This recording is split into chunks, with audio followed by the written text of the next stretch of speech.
Hello students, welcome to educators on. आज का हमारा क्वेश्चन है, देखते हैं।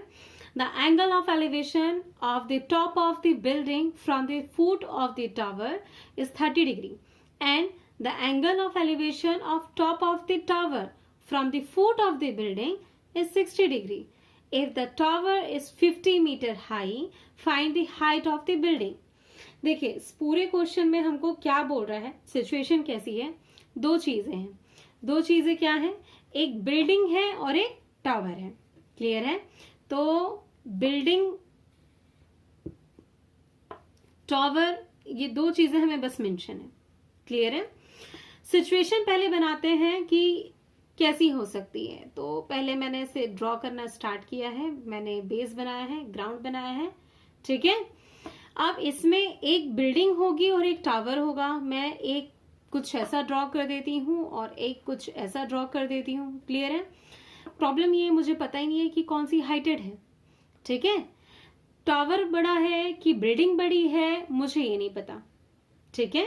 दोनों में से कौन सी चीज बड़ी है ये फिलहाल मुझे नहीं पता। क्वेश्चन बता रहा है क्या, विच वन इज हाई, तो वो चीज भी उसने कुछ मेंशन नहीं की है। बस इतना बोल दिया है कि if the height of tower is 50 metre, ठीक है, जो 50 मीटर हाइट है टावर की वो उसने मेंशन कर दिया है। और पूछता है कि बिल्डिंग की हाइट क्या होगी, बता दो बस। और दो चीजें उसने दे रखी है एंगल ऑफ एलिवेशन, एक 30 डिग्री, एक 60 डिग्री। वो भी किस किस का दे रखा है, ये थोड़ा रीड करने में कॉम्प्लिकेटेड है, इसलिए मैं सबसे पहले तो ड्रॉ बना दूंगी। आप भी यही कीजिए। जब ऐसे क्वेश्चन आ जाते हैं जिसमें कोई दो चीजें आपको बता रखी रहती हैं और एक के टॉप से दूसरे का फुट और दूसरे के टॉप से पहले का फुट, इस तरीके का कोई एंगल ऑफ एलिवेशन बनने वाला रहता है, सबसे पहले आप ड्रॉ बनाइए। मुझे ये भी नहीं पता कि कौन सी बिल्डिंग है, कौन सा टावर, तो मैंने ऐसा काम किया। ठीक है। अगर आप ना समझ पाए तो ये कीजिए। अब सबसे पहले एंगल ढूंढिए, 30 डिग्री और 60 डिग्री ये बोल रखा है तो आप वही बना दीजिए। हमको तो समझ ही नहीं आ रहा। सपोज क्वेश्चन देख के हम नहीं समझ में आ पा रहा है कि ड्रॉ में क्या होगा, कौन बिल्डिंग कौन टावर, तो ड्रॉ बना दीजिए जितना समझ में आ रहा है। एक ज्यादा एक छोटा बना दीजिए, दोनों को ऐसे टच कर दीजिए और डिग्री देख लीजिए। डिग्री में ध्यान से देखिए, आप जब प्रोटेक्टर यहां रखेंगे तो ये एंगल आपको छोटा नजर आएगा, जब प्रोटेक्टर यहां रखेंगे तो इस एंगल के कंपैरिजन में, मतलब छोटे वाले का एंगल जो है ये 30 डिग्री हुआ और बड़ा वाला जो ट्रायंगल बना उसका एंगल जो है 60 डिग्री हुआ। क्लियर है? अब ध्यान से देखिए और करते हैं। The angle of elevation of the top of the building from the foot of the tower is 30 degree.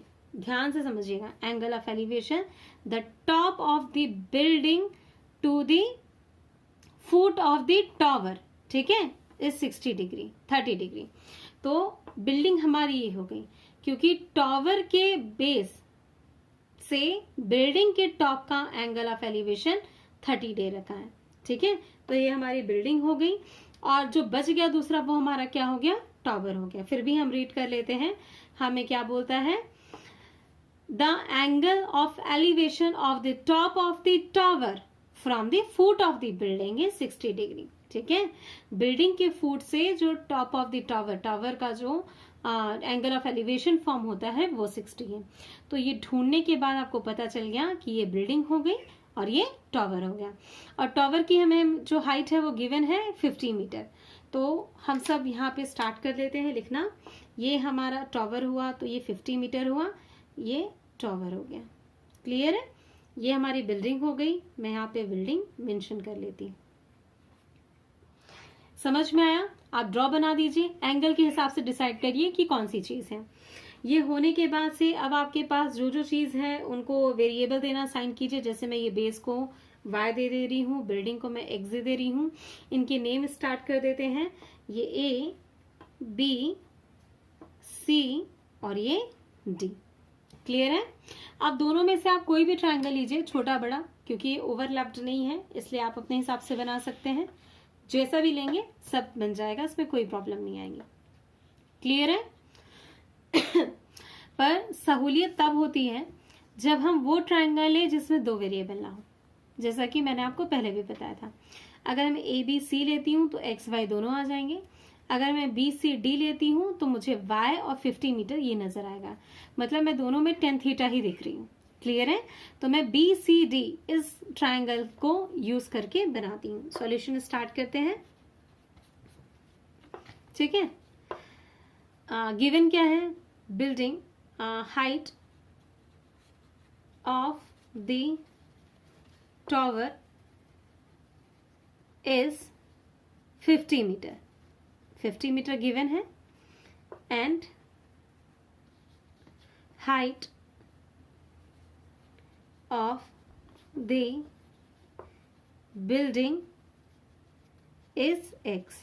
ये गिवन था, ये था। एंगल ऑफ एलिवेशन वगैरह आपको बताने की जरूरत नहीं है, जो गिवन था आपने फिलहाल मेंशन कर दिया। नाउ आप जो ट्रायंगल लेना चाहते हैं उस ट्रायंगल से स्टार्ट करिए। इन ट्रायंगल आपको कौन सा ट्रायंगल स्टार्ट करना है? BCD लेना है तो BCD लीजिए। इन ट्रायंगल BCD क्या लेना चाहेंगे? यहाँ 10 की कौन सी डिग्री आएगी? ध्यान से देखिए। BCD ये वाला ट्रायंगल हुआ, इसमें ये एंगल ऑफ एलिवेशन है। ठीक है, आप इस वाले ट्रायंगल को बिल्कुल मत देखिए। BCD में एंगल ऑफ एलिवेशन 60 है तो आपको 60 डिग्री लेना पड़ेगा। अब एंगल के जस्ट सामने ये आपका टॉवर हुआ, जिसकी हाइट हमारी क्या है? DC। ठीक है, और बेस हमारा क्या है? BC। अब हम वैल्यू पुट करते हैं। tan 30 की वैल्यू √3 होती है, पुट कर दिया। DC हमारी क्या है? 50 metre. Height of tower is 50, तो हम यहाँ पे 50 लिख देते हैं। BC क्या है? वेरिएबल हम यूज कर रहे हैं तो भी चलेगा। आप साइड के हिसाब से BC, AB, DC ये सब यूज करना चाहते हैं तो भी चलेगा। ठीक है, y की वैल्यू क्या आ जाती है? मैं क्रॉस मल्टीप्लाई करती हूँ तो y इक्वल्स टू 50/√3। आप अगर सोच रहे होंगे कि इसे रेशनलाइज कर दें फिर करें तो ये कर सकते हैं, इसमें कोई प्रॉब्लम नहीं है। मैं फिलहाल नहीं कर रही हूँ, उसका रीजन है मुझे y तो मांगा ही नहीं है ना, मुझे डिमांड किया है बिल्डिंग की हाइट। क्लियर है? तो मैं बिल्डिंग की हाइट को कॉन्सेंट्रेट कर रही हूँ और y की वैल्यू जस्ट जो है ये वो स्टार्ट कर रही हूँ। नेक्स्ट जो ट्राइंगल लेना है हमें वो है इन ट्राइंगल।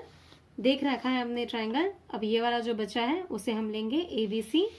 तो इन ट्राइंगल ABC, ABC में हमारा अब क्या आ जाएगा? 10 कौन सी डिग्री आ जाएगी? देख लेते हैं। ABC, इसमें जो हमें एंगल ऑफ एलिवेशन नजर आ रहा है वो है 30 डिग्री। इसके सामने बिल्डिंग X है और नीचे बेस Y है, तो हमारा जो एंगल आएगा वो आएगा 30 डिग्री। और क्या आ जाएगा? AB/BC। क्लियर है? tan 30 की वैल्यू होती है 1/√3। AB हमारा क्या है? X, height of the building. BC क्या है? BC है Y। ठीक है, जो अभी थोड़ी देर पहले हमने निकाला है, बेस निकाल लिया था ना Y। तो अब ये y इधर आ जाएगा तो y/√3 हो जाएगा। ये आ गया x।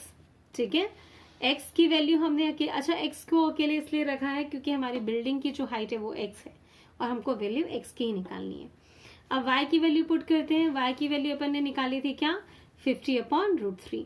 तो हम इसकी वैल्यू यहाँ पुट कर देते हैं। y की वैल्यू हमने पुट की 50/√3 और नीचे भी √3 था तो √3 आ गया। x, अब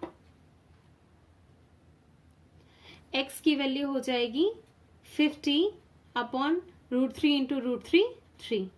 तो आगे हमारी x की वैल्यू क्या आती है? अगर मैं इसको डिवाइड करूंगी, पॉइंट वैल्यूज लाने की जरूरत नहीं है, हमें एप्लीकेशन ऑफ ट्रिग्नोमेट्री में कभी पॉइंट वैल्यूज निकालने नहीं बोलता, तो हम इसे फ्रैक्शन में ले आते हैं। ये डिवाइड होगा तो हमें मिलेगा 16 2/3। हमारा जो क्वेश्चन था 50 वैल्यू जो है वो मीटर में थी तो हमने इसे मीटर लिख दिया है।